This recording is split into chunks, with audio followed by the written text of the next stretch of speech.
Dear students, आज हम chapter number 1 start कर रहे हैं 11th क्लास कंप्यूटर साइंस 2025 की नई बुक का, जिसके अंदर हम अपना पहला टॉपिक डिस्कस करेंगे जिसका नाम है software development and system development life cycle. इसके ऊपर जो है वो ये हमारा टॉपिक जो है वो पूरा मुश्तमिल होगा।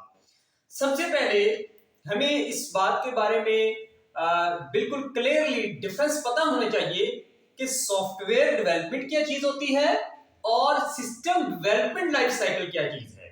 इन दोनों टर्म्स के अंदर ही स्टूडेंट जो है वो हमेशा कंफ्यूज रहता है और स्टूडेंट दोनों टर्म को एक ही समझता है। ऐसा नहीं है, बल्कि हम यहाँ पर मैं आपको सॉफ्टवेयर डेवलपमेंट और सिस्टम डेवलपमेंट लाइफ साइकिल इसके बारे में बिल्कुल क्लियर डिफरेंस बताता हूँ। क्या है कि सॉफ्टवेयर डेवलपमेंट हमारे पास क्या होता है, a computer program that is designed to do a specific task. एक कंप्यूटर का प्रोग्राम जो कि एक खास काम करने के लिए हम बनाते हैं उसको हम क्या बोलते हैं, सॉफ्टवेयर बोलते हैं। मिसाल के तौर पर लाइब्रेरी मैनेजमेंट सिस्टम जो कि ह्यूमन को इजीनेस दे देता है किसी काम करने के अंदर। हॉस्पिटल मैनेजमेंट सिस्टम पेशेंट्स का डेटा, डॉक्टर्स का डेटा और हिस्ट्री सारी की सारी हमें जो है वो बहुत ज्यादा जो है वो हमें इजी कर देता है, हमारे वर्क बर्डन को बहुत कम कर देता है ये जो सॉफ्टवेयर होता है। तो सॉफ्टवेयर डेवलपमेंट एक कंप्यूटर प्रोग्राम का नाम है, जबकि एसडीएलसी क्या है, इस सॉफ्टवेयर को बनाने के लिए जिन मराहल से गुजरना पड़ता है that is called the SDLC. यानी कि एसडीएलसी एक हमारे पास फ्रेमवर्क है जिनके अंदर से हम गुजरते हैं एक सॉफ्टवेयर बनाने के लिए। A framework that design to processes used by the organization to build an application from start to end. यानी कि एक एप्लीकेशन बनाने के लिए स्टार्ट से लेकर एंड तक जिन मराहल से गुजरना पड़ता है किसी भी ऑर्गेनाइजेशन को, वो क्या कहलाती है, एसडीएलसी कहलाता है। ठीक है, और ये क्यों हम एसडीएलसी के जरिए से क्यों गुजरते हैं, इसकी कोई एग्जांपल नहीं है, बल्कि इसकी खुसूसियत होगी कि ताकि हम जो कस्टमर की एक्सपेक्टेशंस हैं उनको एग्जैक्टली मीट कर सके, और दूसरी इसकी वजह क्या होगी, टाइम और कॉस्ट को मिनिमाइज कर सके। इस वजह से हम एसडीएलसी से अपने सॉफ्टवेयर को गुजरवाते हैं। अब जब ये एसडीएलसी कंप्लीट हो जाएगा, यानी कि या कंप्लीट होने की तरफ जाएगा, तो फ्रेमवर्क इसके लिए इस्तेमाल करते हैं। फ्रेमवर्क इन सॉफ्टवेयर डेवलपमेंट क्यों हम इस्तेमाल करते हैं, ताकि वो एफिशिएंसी उसकी ज्यादा हो, रीयूजेबिलिटी के लिए, कंसिस्टेंसी के लिए, क्वालिटी इंश्योरेंस के लिए, और मेंटेनेबिलिटी बड़ी आसान हो जाती है। जब हम इस एसडीएलसी को इस्तेमाल करते हैं तो हमें ये वाली सारी चीजें जो है वो हमें मिल जाती हैं। इस वजह से हम एक फ्रेमवर्क को इस्तेमाल करते हैं। मिसाल के तौर पर हम अगर पाइथन की बात करें कि हमने एक वेबसाइट डेवलप करनी है, जो कि आपकी बुक में एग्जांपल मौजूद है। अगर हम एक वेबसाइट डेवलप, तो हमें स्टार्ट से कोई कोड लिखने की जरूरत नहीं है, स्टार्ट से कोई प्लान करने की जरूरत नहीं है, स्टार्ट से हर एक चीज बनाने की जरूरत नहीं है, बल्कि डिजाइनो हमें क्या करता है, वो हमें बहुत सारी बिल्ट इन चीजें दे देते हैं। फॉर एग्जाम्पल यूजर की ऑथेंटिकेशन उसके अंदर बिल्ट इन है, पेज का आगे रोल जाना वो बिल्ट इन है, और बहुत सारी चीजें जो कि अभी एग्जांपल के अंदर मैं बयान नहीं कर सकता, लेकिन बहुत सारी चीजें जो है वो डिजाइनो हमें ऑटोमेटिकली प्रोवाइड कर देता है। जब ये पाइथन की लाइब्रेरी मौजूद नहीं थी तो हम HTML और CSS के अंदर हर एक चीज के बारे में एक लाइन के को कोड लिखते थे। आज भी अगर HTML की बात करें तो हमने अगर एक कलर भी चेंज करना है तो उसका भी कोड लिखना पड़ता है, जबकि डिजाइनो के अंदर ऐसी कोई भी चीज मौजूद नहीं है। हमने जस्ट डिजाइनो की एक लाइब्रेरी इंस्टॉल करनी है और हमें सारी की सारी चीजें ऑटोमेटिकली जो है वो मिल जाएंगी, सिर्फ हमने इनको असेंबल करना होता है। इसी तरह फ्लास्क भी एक पाइथन का एक जो है वो लाइब्रेरी है, जिसके अंदर हम जो है वो बिल्डिंग चीजें इस्तेमाल करके 1 मिनट के अंदर जो है वो अपनी वेबसाइट जो है वो डेवलप कर सकते होते हैं। यहां तक जो है ये एसडीएलसी और सॉफ्टवेयर डेवलपमेंट के अंदर डिफरेंस था। मुझे उम्मीद है कि आपको ये मुकम्मल तौर पर समझ में आ गया होगा। अब आगे हम जब जाते हैं कि स्टेजेस ऑफ एसडीएलसी क्या हैं, यानी कि जब एक सॉफ्टवेयर हम बनाने लगे तो एक ऑर्गेनाइजेशन को या एक प्रोजेक्ट मैनेजर को किन फेजेस से गुजरना पड़ता है, या सॉफ्टवेयर को किन फेजेस से गुजरना पड़ता है, उसके बारे में हम डिस्कस करेंगे। This is the very important topic, और इसी टॉपिक को मद्देनजर रखते हुए हम अगले टॉपिक के अंदर भी यही डिस्कशन करेंगे। ये एसडीएलसी किसी बुक के अंदर जो है वो 6 उसकी स्टेजेस लिखी हुई है, किसी बुक के अंदर जो है वो 7 स्टेजेस लिखी हुई है। तो सबसे पहले एसडीएलसी की फर्स्ट स्टेज क्या है? Requirement gathering. इसकी एग्जांपल मैं आपको सबसे पहले दे दूं।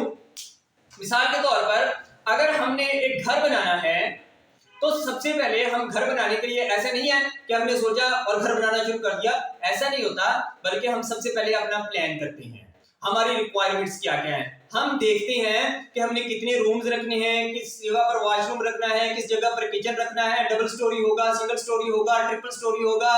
फिर उसके अंदर जो है वो हमने जो है वो कॉरिडोर कितने रखने हैं, मेन गेट कहां पर रखना है, एट एक्स्ट्रा बहुत सारी हमारी रिक्वायरमेंट्स होती हैं जिनको हमने मद्देनजर रखना होता है ताकि हम जो है वो अपने घर के अंदर आसानी के साथ रह सके। तो ये वाला प्रोसेस हमारा क्या कहलाएगा? Requirement gathering. तो सॉफ्टवेयर बनाने वाला भी सबसे पहले कस्टमर से क्या करेगा?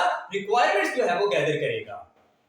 फिर एनालिसिस, फिर हम देखते हैं कि जितनी हमने चीजें बनानी है अपने घर की, क्या हमारे पास बजट मौजूद है, क्या हमारे पास इतनी लेबर मौजूद है, क्या हमारे पास सारे के सारे रिसोर्सेज अवेलेबल हैं या अवेलेबल नहीं है। तो एनालिसिस फेज जो है वो सेकंड होती है एसडीएलसी की, ताकि हम जो भी रिक्वायरमेंट्स हैं उनके मुताबिक अपना एनालिसिस कर सके।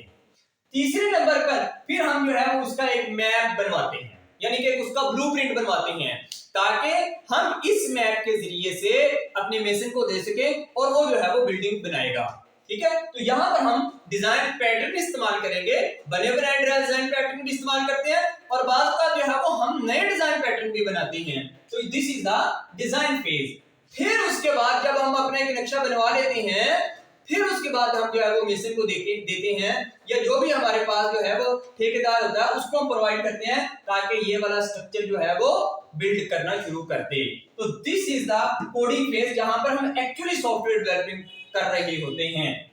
और उसके बाद जब ये बन जाता है, फिर हम उसके बाद उसकी टेस्टिंग करते हैं। एक सिस्टम बन जाता है या एक घर बन जाता है और हम देखते हैं कि क्या ये हमारी रिक्वायरमेंट्स को मुकम्मल कर रहा है या रिक्वायरमेंट्स को मुकम्मल नहीं कर रहा। अगर हमारी रिक्वायरमेंट्स को वो मुकम्मल करता है तो फिर हम अगले स्टेप पर जाते हैं। अगर हमारी वो रिक्वायरमेंट्स को मुकम्मल नहीं करता तो हम कोई चीज जो है वो गिरा देते हैं या दोबारा उसको बनाने के लिए जो है वो बोल देते हैं। तो this is the testing phase. Testing phase करने के बाद जब ये मुकम्मल हो जाएगा, फिर हम जो है वो उसको हैंड ओवर कर देते हैं, डिप्लॉय कर देते हैं, जिसने भी वो सॉफ्टवेयर या कोई भी चीज जो है वो लेनी हो, या अगर मैं मकान की बात करूं तो मकान जो है वो हम मालिक के हवाले कर देते हैं। और उसके बाद जब हम उसके अंदर रहना शुरू कर देते हैं तो उसके बाद भी उसकी रिपेयरिंग की जरूरत पड़ती है, कोई चीज नई बनाने की जरूरत पड़ती है। इसी तरीके से सॉफ्टवेयर के अंदर भी जब एक कस्टमर इस्तेमाल कर रहा होता है तो उसको भी नई चीजों की जरूरत पड़ती है, तो फिर हम उसको क्या करते हैं? मेंटेनेंस की तरफ लेकर जाते हैं या मेंटेन करते हैं टाइम के साथ साथ। अब ये तो मैंने एक पूरा सिनेरियो सिखा दिया कि ये एसडीएलसी की 6 या 7 फेजेस हैं, जिसके अंदर से एक सॉफ्टवेयर जो है वो मुकम्मल तौर पर गुजरकर कंप्लीशन की तरफ जो है वो मूव करता है। जी स्टूडेंट्स, इसके अंदर ये देखें कि ये हमारे पास एक डायग्राम नजर आ रही है जो कि एसडीएलसी की एक बनी हुई है। सबसे पहले हम रिक्वायरमेंट्स को गैदर करते हैं, फिर उसके बाद उसकी एनालिसिस फेज की तरफ जाते हैं, फिर उसके बाद डिजाइनिंग करते हैं, डिजाइनिंग के बाद कोडिंग होती है या इंप्लीमेंटेशन जिसको बोलते हैं, फिर टेस्टिंग होती है और फिर जो है वो हम उसकी मेंटेनेंस करते हैं। तो अगर आपको ये क्वेश्चन आ जाए कि एसडीएलसी की फेजेस लिखें तो आप जो है वो ये डायग्राम भी बना सकते हैं और इन स्टेजेस का नाम भी लिख सकते हैं। अब हम आगे इस बुक के अंदर देखते हैं कि हमारे पास इन स्टेजेस की आगे मुकम्मल तौर पर डिटेल दी गई है। तो सबसे पहले हमारे पास होती है, और ये बहुत इंपॉर्टेंट क्वेश्चन भी होगा हमारे पास, एक लॉन्ग क्वेश्चन बन सकता है कि रिक्वायरमेंट्स क्या होती हैं, किस तरीके से हम उनको गैदर करते हैं, और फंक्शनल और नॉन फंक्शनल रिक्वायरमेंट जो है वो कौन सी है। ये एक लॉन्ग क्वेश्चन आपका बन सकता है। तो सबसे पहले रिक्वायरमेंट्स का मैंने आपको बोल दिया कि रिक्वायरमेंट्स गैदरिंग क्या है, कि जो भी एक कस्टमर जो है वो अपनी रिक्वायरमेंट्स के मुताबिक जो है वो सारी की सारी डिस्कशन करेगा। यानी कि वो ये देखेगा कि हमारे पास जो है हम किस तरीके से अपनी रिक्वायरमेंट जो है वो गैदर कर सकते हैं, या किस तरीके से जो है वो, तो इसके मुख्तलिफ किस्म के तरीके हैं। सबसे पहला जो है वो हम कर सकते हैं इंटरव्यू और सर्वे के जरिए से रिक्वायरमेंट्स गैदर कर सकते हैं, ऑब्जर्वेशन के जरिए से भी रिक्वायरमेंट गैदर हो सकती है, या फिर डॉक्यूमेंट रिव्यू करके भी कस्टमर के उनसे भी हमें पता चल सकता है कि एक्चुअली कस्टमर जो है वो हमें क्या कहना चाह रहा है। तो सबसे पहले आप रिक्वायरमेंट्स की डेफिनेशन लिखेंगे, फिर उसके बाद जो है वो 3 इसकी एक्टिविटीज लिखेंगे कि किस तरीके से हम रिक्वायरमेंट जो है वो गैदर कर सकते हैं। फिर उसके बाद जो है हमारे पास एक बहुत इंपॉर्टेंट चीज है, फंक्शनल और नॉन फंक्शनल रिक्वायरमेंट्स कौन सी होती हैं। देखिए फंक्शनल रिक्वायरमेंट्स हमारे पास वो होती हैं जिनके बगैर जो है वो कोई भी सॉफ्टवेयर जो है वो कंप्लीट नहीं हो सकता, जबकि नॉन फंक्शनल वो रिक्वायरमेंट्स होती हैं जो कि जरूरी होती हैं लेकिन उनके बगैर जो है वो सिस्टम कंप्लीट हो सकता है। फंक्शनल रिक्वायरमेंट्स हमारे पास वो होती हैं जिनके बगैर जो है वो सिस्टम मुकम्मल नहीं होता, और नॉन फंक्शनल वो रिक्वायरमेंट्स होती हैं जो कि जरूरी होती हैं लेकिन उसके बगैर सिस्टम जो है वो मुकम्मल होता है। फॉर एग्जांपल अगर मैं एक स्कूल की बात करूं कि स्कूल के अंदर फंक्शनल रिक्वायरमेंट्स कौन सी हैं, तो स्कूल की फंक्शनल रिक्वायरमेंट्स होंगी रूम की अवेलेबिलिटी और जो है एकेडमिक्स की अवेलेबिलिटी, टीचर्स की अवेलेबिलिटी। यानी कि अगर ये 3 चीजें नहीं होंगी तो जो है वो पढ़ाई नहीं हो पाएगी। अगर मैं नॉन फंक्शनल स्कूल के अंदर की बात करूं तो हम देखेंगे कि उनकी जो है वो बिल्डिंग की स्ट्रक्चर कैसी है, फिर उसके बाद फैसिलिटेशंस कैसी हैं। यानी कि अगर फॉर एग्जांपल सिक्योरिटी गार्ड अगर बाहर मौजूद है तो एक बहुत अच्छी फैसिलिटी है, अगर सिक्योरिटी गार्ड के गेट के बाहर मौजूद नहीं है तो इससे मुराद है कि सिस्टम तो चलेगा लेकिन जो है वो एफिशिएंसी अच्छी नहीं होगी या उसके सिक्योरिटी के इश्यूज रहेंगे। तो ये है फंक्शनल और नॉन फंक्शनल। इसी तरीके से जब हम एक सॉफ्टवेयर डेवलप कर रहे होते हैं तो उसकी फंक्शनल रिक्वायरमेंट्स भी होती हैं और नॉन फंक्शनल रिक्वायरमेंट्स भी जो है वो हमें उनको भी देखना पड़ता है। एक मिनट रुको, अब देखिए अगर फंक्शनल रिक्वायरमेंट्स हम एक एग्जांपल कंसीडर करते हैं जिस तरीके से आपकी बुक में कंसीडर की हुई है लाइब्रेरी मैनेजमेंट सिस्टम की। लाइब्रेरी मैनेजमेंट सिस्टम अगर हम बनाने जा रहे हैं तो उसकी फंक्शनल रिक्वायरमेंट्स कौन कौन सी होंगी। यूजर रजिस्ट्रेशन, ठीक है नी, सबसे पहले यूजर अपना रजिस्ट्रेट करवाएगा, फिर बुक जो है वो बारो करेगा, ये भी मॉड्यूल उसके अंदर मौजूद होना चाहिए। तीसरे नंबर पर बुक रिटर्निंग का भी उसके मॉड्यूल अंदर मौजूद होना चाहिए, और चौथे नंबर पर इन्वेंटरी मैनेजमेंट भी मौजूद होनी चाहिए ताकि हर एक को पता हो कि स्टॉक कितना अवेलेबल है और कितना जो है वो बाहर गया हुआ है, और आखिर पर नोटिफिकेशन जारी करने के भी मॉड्यूल जो है वो होने चाहिए। यानी कि ये जो 5 हैं इसके बगैर अगर इनमें से एक भी नहीं होगा तो हमारा लाइब्रेरी सिस्टम जो है वो मुकम्मल नहीं होगा। अगर मैं इसी लाइब्रेरी सिस्टम की नॉन फंक्शनल रिक्वायरमेंट्स की बात करूं तो उसके अंदर देखें परफॉर्मेंस, हमारा सिस्टम अच्छी परफॉर्मेंस दे रहा है या अच्छी परफॉर्मेंस नहीं दे रहा। नंबर 2 यूजेबिलिटी, क्या इसकी यूजेबिलिटी जो है वो यूजर के लिए अच्छी है, रिलायबल है या रिलायबल नहीं है। इसी तरीके से रिलायबिलिटी, अवेलेबल, क्या वो हर वक्त सिस्टम अवेलेबल रहेगा, ये ना हो कि हम अगर दोपहर के 3 बजे जाएं और वो सिस्टम बंद हो तो ये एक रिलायबल नहीं होगा। सिक्योरिटी, इसके जो है वो सिक्योर होना चाहिए सिस्टम, और स्केलेबिलिटी। ये जो रिक्वायरमेंट्स हैं नॉन फंक्शनल रिक्वायरमेंट्स हमेशा जनरल होती हैं, और जबकि फंक्शनल रिक्वायरमेंट जो होती हैं वो हमेशा स्पेसिफिक होती हैं। तो फंक्शनल और नॉन फंक्शनल रिक्वायरमेंट्स का इंपॉर्टेंट लॉन्ग क्वेश्चन है, इसको अच्छे तरीके से हमें जो है वो देखना पड़ेगा। ये एक डिफरेंस दिया गया है फंक्शनल रिक्वायरमेंट्स और नॉन फंक्शनल रिक्वायरमेंट्स के अंदर क्या फर्क है, तो ये है स्पेसिफिक बिहेवियर्स शो करती हैं, और नॉन फंक्शनल रिक्वायरमेंट जो होती हैं ये जनरल बिहेवियर शो कर रही होती है। इसके अंदर एट्रीब्यूट्स, क्वालिटी एट्रीब्यूट्स और कांस्टेंट्स की बात कर रही होती है। जब फंक्शनल रिक्वायरमेंट्स हमें क्या बताती हैं, what the system should do, कि सिस्टम एक्चुअली क्या कर रहा है, जबकि नॉन फंक्शनल रिक्वायरमेंट्स कर रही है how the system do, system किस तरीके से मुकम्मल करता है काम।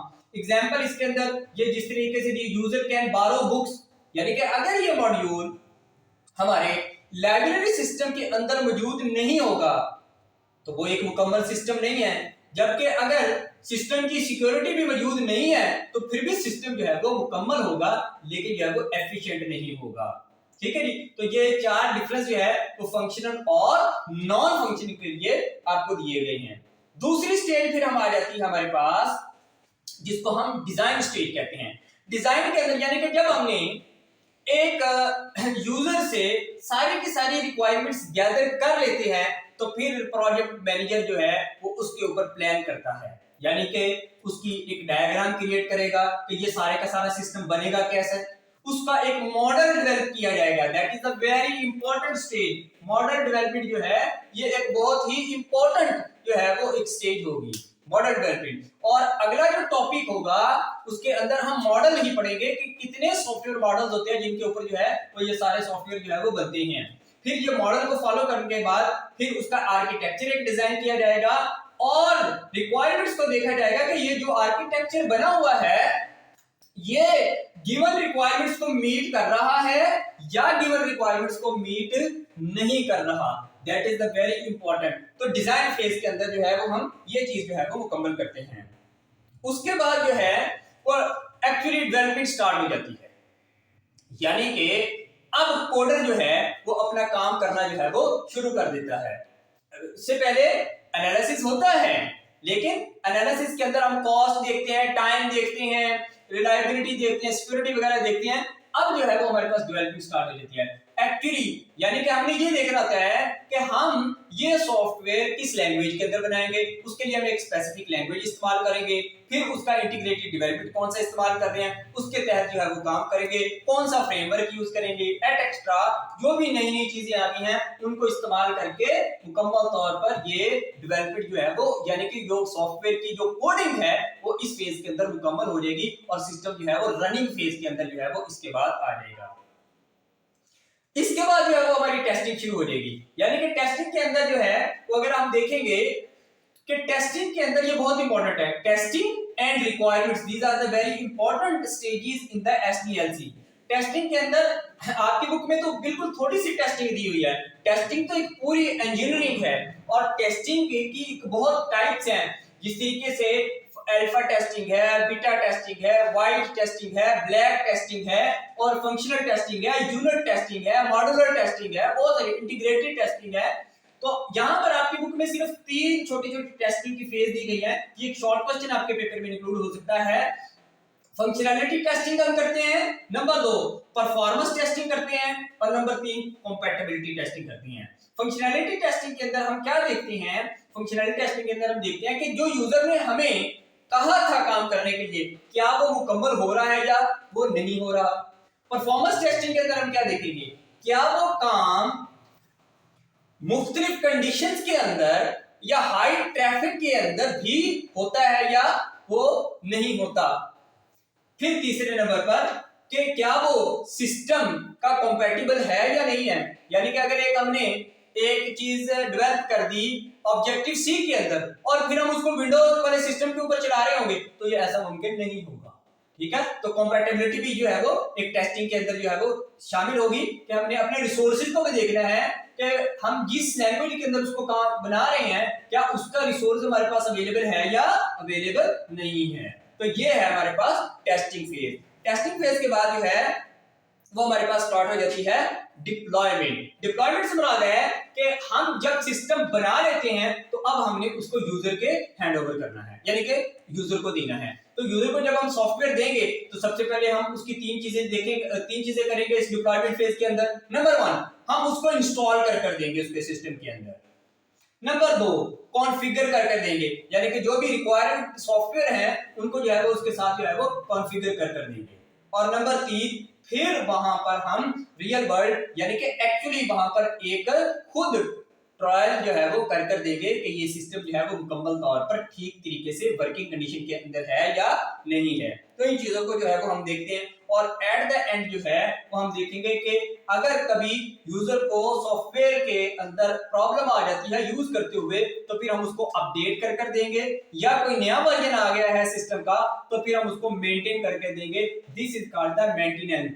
एक्चुअली एसडीएलसी के अंदर मेंटेनेंस जो है वो 70% किरदार अदा करती है, क्योंकि देखिए एक सॉफ्टवेयर का चले जाना इंपॉर्टेंट नहीं है बल्कि उसका इस्तेमाल एक्चुअली बहुत इंपॉर्टेंट होता है। दैट्स व्हाई जो डेवलपर हैं वो मेंटेनेंस को बहुत ज्यादा जो है वो इंपॉर्टेंस देते हैं। स्टूडेंट्स अब मैं इस समरी आपको इस पूरे क्वेश्चन की जो है वो बताता हूं, यानी कि अगर ये आपको क्वेश्चन आ जाता है एसडीएलसी तो या तो आपको ये आएगा कि एसडीएलसी की मुख्तलिफ किस्म की फेजेस के नाम लिखें और उनकी डेफिनेशन कर दें, तो ये एक लॉन्ग क्वेश्चन आ सकता है। या फिर एक फेज को मुकम्मल तौर पर डिटेल के अंदर पूछा जा सकता है। और जो डिटेल लॉन्ग क्वेश्चन के अंदर आ सकती है वो हमारे पास रिक्वायरमेंट्स गैदरिंग की है, उसके ऊपर हम डिटेल के साथ जो है वो 3-4 पेजेस का नोट जो है वो लिख सकते हैं, इससे भी ज्यादा लिख सकते हैं, लेकिन आपकी बुक के अंदर जो है वो इसी पॉइंट है। तो ये बहुत इंपॉर्टेंट होगा, मैं इस वजह से इसको जो है वो ग्रीन टिक कर रहा हूं कि ये जो है वो हमारे पास एक लॉन्ग क्वेश्चन के तौर पर आ सकता है, या तो ये आ सकता है या सारी स्टेजेस की छोटी छोटी डिटेल जो है वो आपको पूछी जा सकती है। तो दोनों तरीके से आपको क्वेश्चन आ सकता है। ये वाला जो क्वेश्चन है ये आपको सॉफ्टवेयर डेवलपमेंट और एसडीएलसी के अंदर डिफरेंस या इनकी अलग अलग डेफिनेशन भी पूछी जा सकती है, और कौन कौन से हर एक फेज की डेफिनेशन पूछी जा सकती है, ये आपको शॉर्ट क्वेश्चन जो है वो इंक्लूड हो सकते हैं। या फिर डिजाइन फेज को शॉर्ट क्वेश्चन के अंदर दिया जा सकता है कि डिजाइन क्या है, कितनी तरह से हम डिजाइन कर सकते हैं, या डिजाइन की फेजेस क्या होती हैं, या टेस्टिंग हम क्या होती है और टेस्टिंग की फेजेस के नाम लिखें, या टेस्टिंग की टाइप्स के नाम लिखें, या डिप्लॉयमेंट क्या होती है और डिप्लॉयमेंट के अंदर कौन सी स्टेजेस होती हैं उनके नाम लिखें और उनको डिफाइन करें। तो ये जो है वो 3 आपको शॉर्ट क्वेश्चन के तौर पर जो है वो इंक्लूड हो सकते हैं। ये जो है वो long question, very important long question, क्योंकि इसके अंदर जब फंक्शनल और नॉन फंक्शनल वाला क्राइटेरिया शामिल हो जाएगा, वो बहुत ही इंपॉर्टेंट टॉपिक है, बहुत ज्यादा इंपॉर्टेंट है, फंक्शनल और नॉन फंक्शनल रिक्वायरमेंट्स और उसके अंदर जो है वो डिफरेंस। तो यहां तक जो है स्टूडेंट, मुझे उम्मीद है कि आपको ये सारे का सारा टॉपिक जो है वो अच्छे तरीके से अंडरस्टैंड हो गया होगा, और अगर आपको अंडरस्टैंड नहीं हुआ तो आप दोबारा 1-2 दफा वीडियो देखेंगे तो लाजमी तौर पर आपको ये सारी की सारी वीडियो जो है वो अंडरस्टैंड हो जाएगी। अगर ये वीडियो अच्छी लगी है तो अपने बाकी दोस्तों को और अपने टीचर्स को शेयर कीजिए, क्योंकि ये शेयर करना बहुत जरूरी है, और जितना ज्यादा जो है वो शेयरिंग होगी उतनी ज्यादा जो है वो हमारा काम करने का जो है वो एक जज्बा बेदार होता है और हम ज्यादा अच्छी तरीके से काम कर पाते हैं।